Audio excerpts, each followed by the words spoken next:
Hello, ladies. Welcome to the show. Before we get started, please introduce yourselves. Where are you located and what is your occupation? All right, Dr. Michelle, where are you located and what is your occupation? I am located in Seattle, and I am a clinical and financial psychologist. Awesome. Jojo? I'm located in California and I'm an accountant. All right. And BJ? Hi, I live in Columbus, Georgia, and I'm an actress. Awesome. Welcome, welcome. All right, ladies, we're going to just dive right into these topics. A 102-year-old woman from Virginia makes history by earning her college degree. The 102-year-old stood to collect her diploma tonight, fulfilling her lifelong dream of finishing college. Sarah Shackles was there as Miss Simpkins received a standing ovation. Congratulations, Sarah McLaren Simpkins. Let's give it up.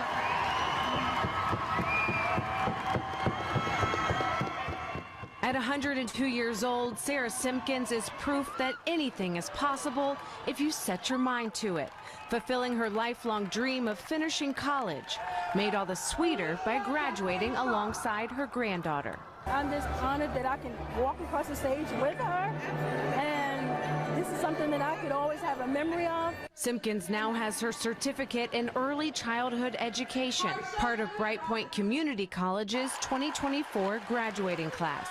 I'm so happy for you. Congratulations, Grandma. Thank you.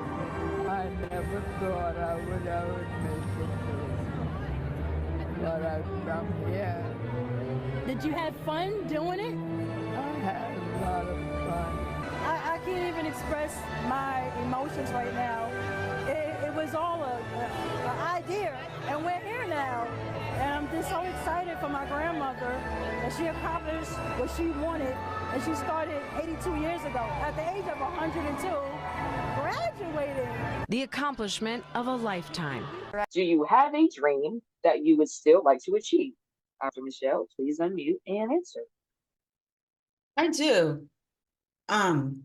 Creating generational wealth for my family. And so I feel like it doesn't stop. You know, we don't stop learning. We don't stop earning until we die. And she just proved it. 102, look, it don't stop. We just got to keep going. I just told somebody actually just last week, they were 70 years old. I said, do what you want to do. Life, until you have breath, as long as you have breath, you could get it.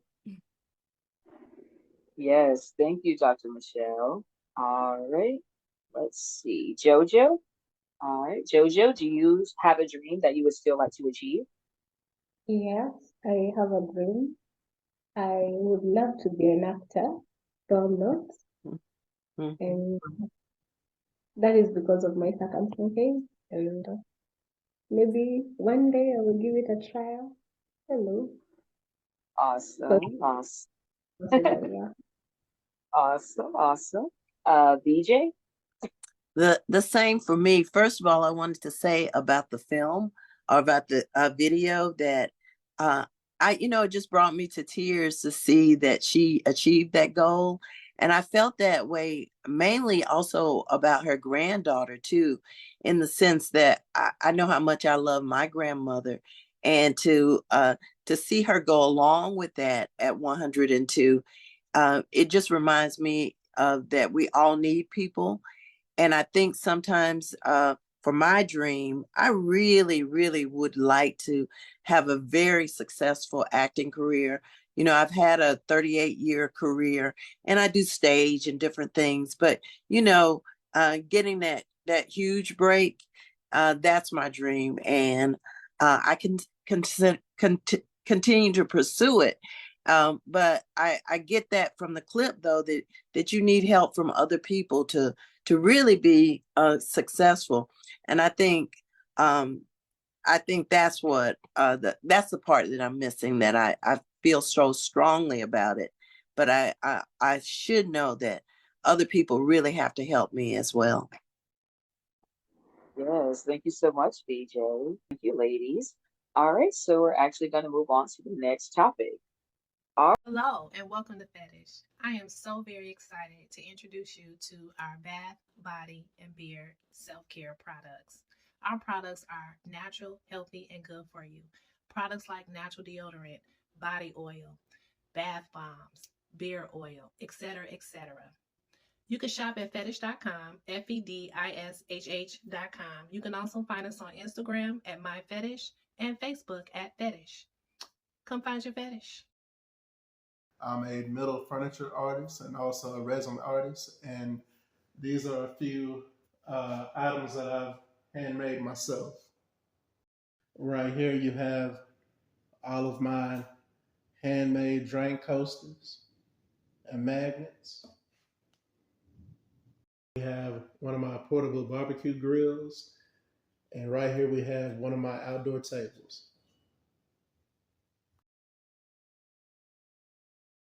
All right. Maryland teacher under investigation after viral TikTok shows his students taking out his braids.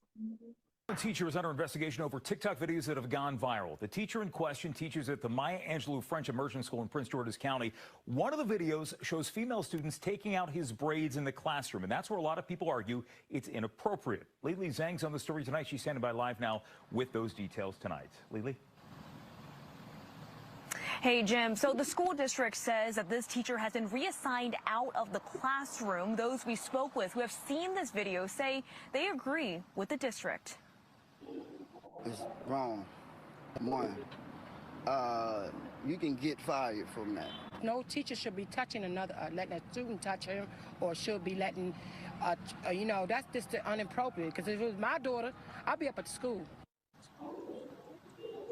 Those are reactions from some people we spoke with after this video of Marquise White getting his braids taken out by a group of students. That video has 7 million views on TikTok. The school district has not confirmed whether it is this specific video that they are looking at, but in the video, White says he uploaded it for clarification. The original video was part of a live stream, and that is where people became critical of the school teachers' interactions. Some, like those you just heard from, say it is a bit too intimate for a student-teacher interaction. In the video, White says the students agreed to help him, adding that to him, building an authentic relationship with students is important. Now, that is a view shared by other people we spoke with and came to the teacher's defense.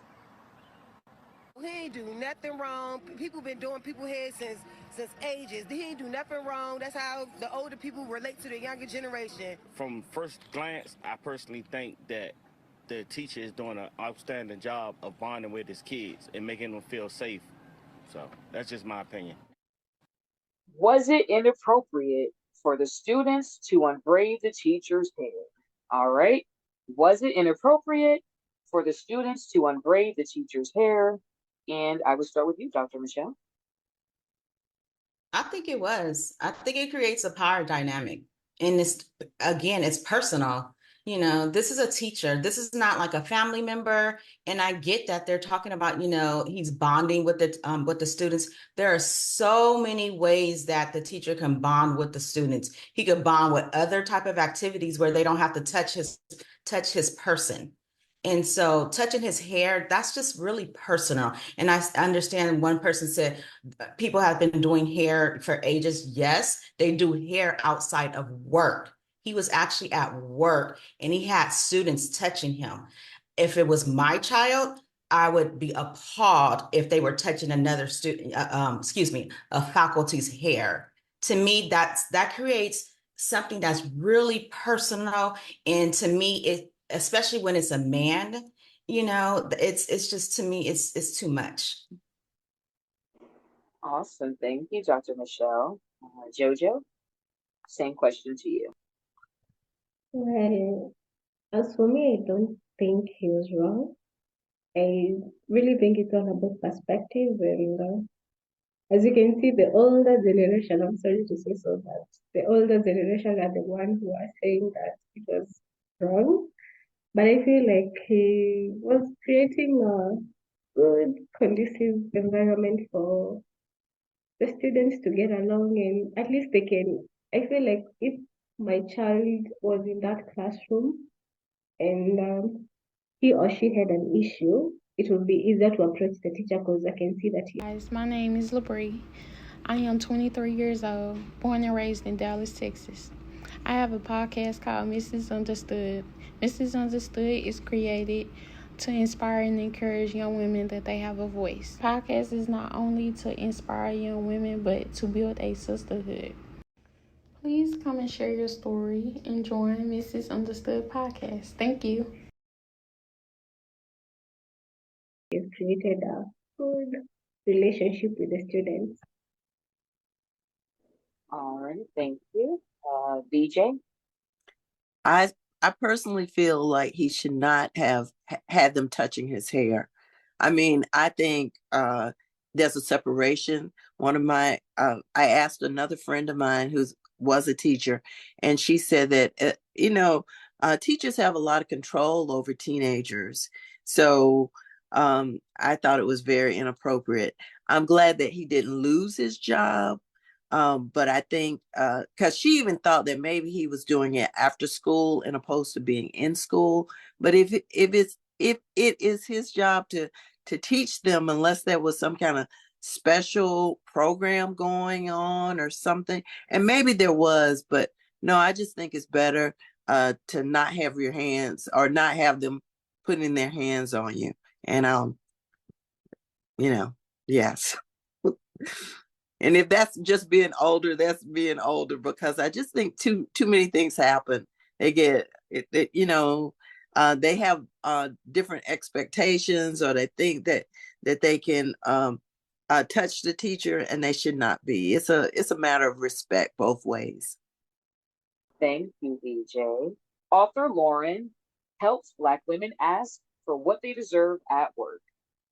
Career advice in our series Life Lessons. Here to share the path to success and longevity is Lauren Wesley Wilson. She is the founder and CEO of ColorCom Corporation, a platform that addresses diversity and inclusion across the communications and media industries. You may recall back in 2022, they named our girl here, Chanel Jones, one of their 28 African-American women changing history in communications. It's a special day. Lauren's new book is called What Do You Need? How Women of Color Can Take Ownership of Their Careers to Accelerate Their Path to Success. Lauren, good morning to you. Hi, good morning. I was talking to you about this book. This is for everybody, quite frankly. So let's dig into the number one thing people need to do, in your opinion, to be successful in their careers. So we have so many basic needs in the workplace. We need to be valued, seen, respected, understood, and compensated in order for us to enjoy our career journeys and to be successful. One of the things you write about in the book, and one of the things that you maintain in life, is this idea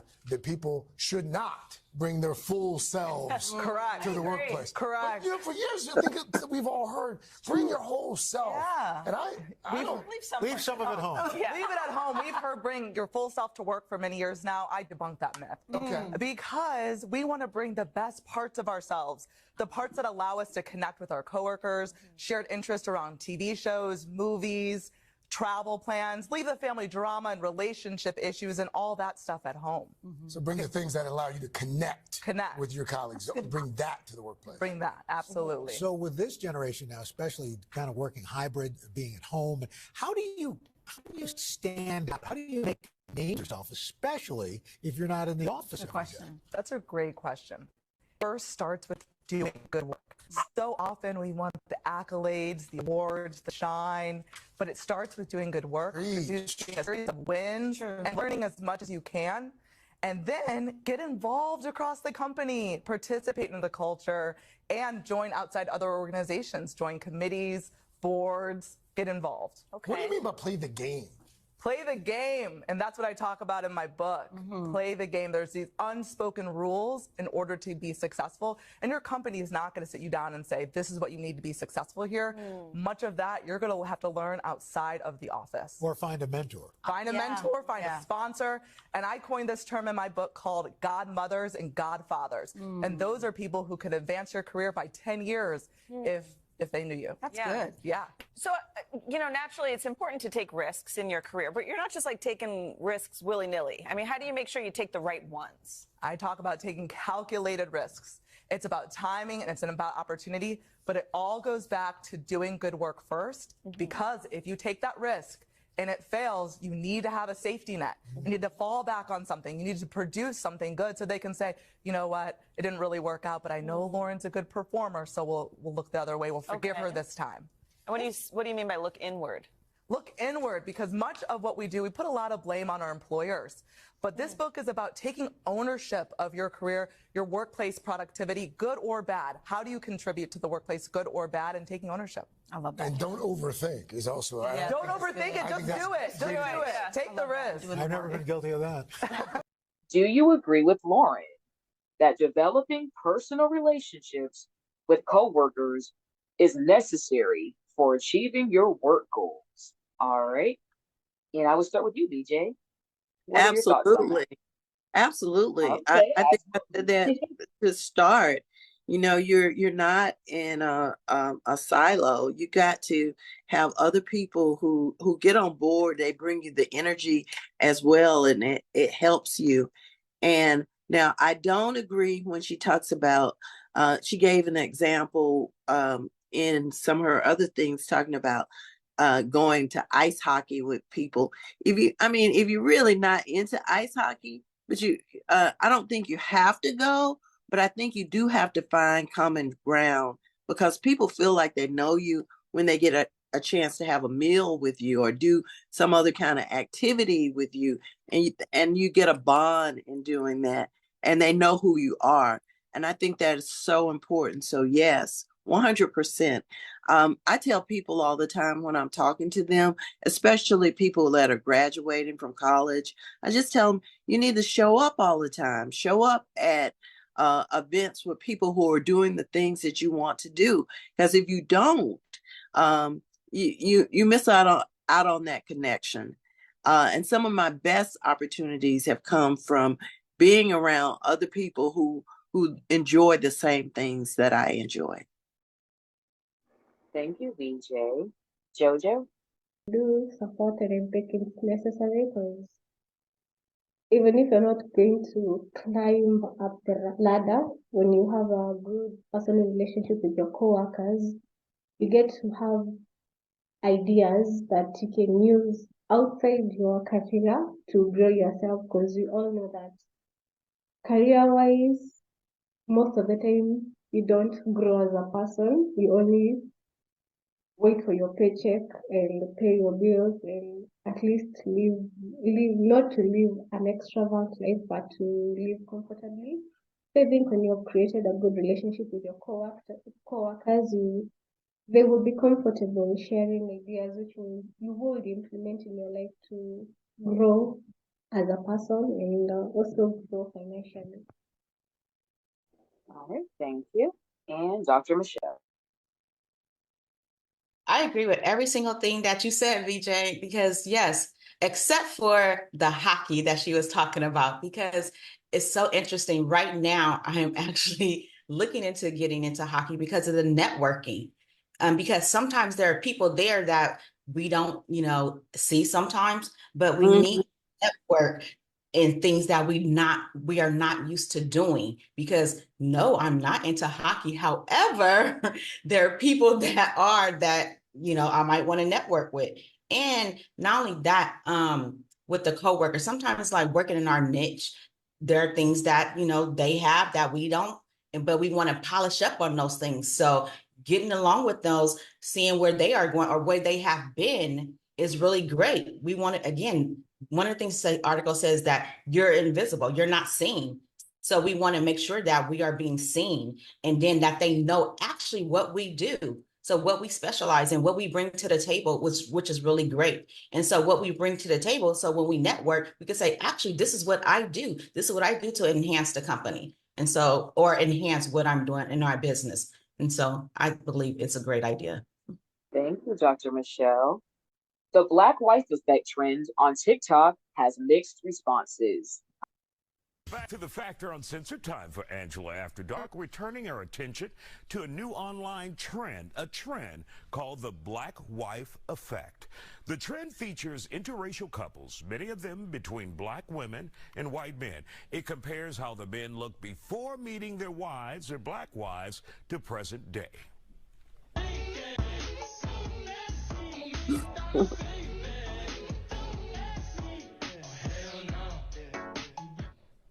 The Black Effect trend has also started a discussion about how people can upgrade their looks after finding their match. Dr. Angela Jones is here to talk about it. So what is this whole trend about? It's about getting into a relationship with a beautiful black queen, and she sprinkles some of her little magic on you, and you just come out looking great. So basically, they're just saying when you are with someone that's black, you know, we put our seasoning on you, and boom, you just look that much better.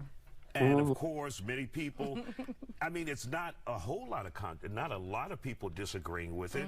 There are only a few, I heard, who called it like the mammy effect, like the black woman taking care of the white man or the white family. I feel like those people who are saying something are the people who already have an issue with interracial relationships.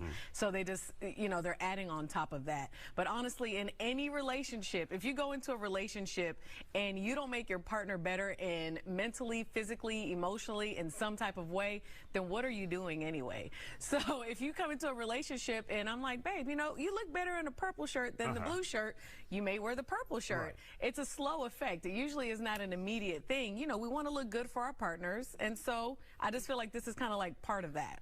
But this is, and there's a focus on black women and white men. Yeah. But black women do this to black men too. Oh, absolutely, absolutely. You know, you come in with some baggy jeans. You know, you gotta get rid of that. You gotta pick those up. You got a hole in your shirt. You're not wearing that. So I mean, and a lot of women do that, but they're just showing like the swag that we provide. How we show them like, okay, you could get your hair cut a certain way. Why don't you try like this? This kind of makes you look a little bit better. And even on TikTok, there are other races saying, hey, can you come in and help my husband because I don't know what to do. What are your thoughts on the black wife effect trend? All right, I'll ask again. What are your thoughts on the black wife effect trend? And I will start with you, Dr. Michelle. I agree. You know, we want to make sure that we enhance one another when we come into a relationship. So nothing is not the same. You know, once we are together, we are like she said, we're building one another up. There should be some changes over time, you know, as if we're coming in, not as one would think something is wrong, because a lot of people think, you know, you get in relationships broken or, you know, something is wrong. But no, if we come the way that we're supposed to come, we're enhancing one another. You know, we're growing together. So we should look different. We should look different mentally. We should look different emotionally. And if you're growing, of course, you're going to dress differently. But not only that, don't forget that we carry ours, you know, we carry differently, you know. I can't help to say that because I know who I am. I know what I came from, and I know that I'm strong. And so I can only speak for me, you know, my foundation of loyalty, you know, respect, honor, integrity. And so those are things that we push, you know, that we sprinkle that black girl magic. Thank you, Dr. Michelle. Jojo? I 100% agree with Dr. Michelle. I believe relationships are about complementing each other, and if you guys are not growing each other, there's no need of being there. And as a black woman, I know that you got the sun, so we'll definitely change our partners in the right way, that is. Awesome, thank you. DJ? I agree. I think it's so wonderful that they can share and make their partners what they want them to be. You know, I know so many women who really want to be in great relationships. So if you have a great relationship with someone, even if they're not black, if you have to, you know, kind of build them up to be what you want them to be, I think that's great. I know I have in my relationship, I've got a beautiful black man, but he has helped me so much. He likes to iron. He likes to pick out my clothes and things like that. And I love it. And I know people always think when we go out somewhere that I have dressed him. No, I haven't dressed him. He's kind of dressed me. And that's okay, because that's the partnership. And that's what it should be. I love that. I love that. Thank you, VJ. You did a reverse Uno. He's the one that's on point. I love Right? He'll have his little boutonniere and and a little pocket handkerchief, it's all colorful and oh my, if we go to a formal event and I'm gonna look good, but he's gonna look good too. Yes, I And love I don't it. have to worry about it. I don't have to say, baby, you need to change those socks. Now, I think the one thing I did do is that he kind of likes more loose clothes. So I got him to wear a little more tapered, because I like that. And I think that's what you should do in a relationship. Yes, thank you, DJ. Thank you. Thank you, ladies. All right, so we're going to move on to the last topic. DC's only Black woman-owned beer company is searching for a permanent home. The craft beer industry is a booming billion-dollar business, but it is also an industry that lacks diversity. The woman behind DC's Urban Garden Brewing is working to change that, and she hopes to leave her mark on the city with her very own brick-and-mortar location as the first Black woman to do so. Marcella Robertson has her story. Urban Garden Brewing, I started in my uncle's backyard. Despite Imani Collier's humble beginnings for her craft brew brand, she's made quite the impact in the DC market in the last year, especially as a self-distributor. We have released 6 beers to date. We've been in over like 40 locations in Washington, D.C. But breaking into an industry where most of her peers don't look like her has been tough. Like you can really be in like a conference full of, male brewers and just really feel like, oh my God, do I belong here? We first met Imani back in 2021. This is what seltzers are supposed to taste like. At a roundtable of Black brewers in the DMV. It's really about education and access. Talking about the lack of diversity in the craft beer business. We're all just trying to change that. According to a recent Brewers Association survey, less than 1% of breweries in the entire country are Black owned, and only 2% are fully owned by women. Hopefully this is going to be a moment that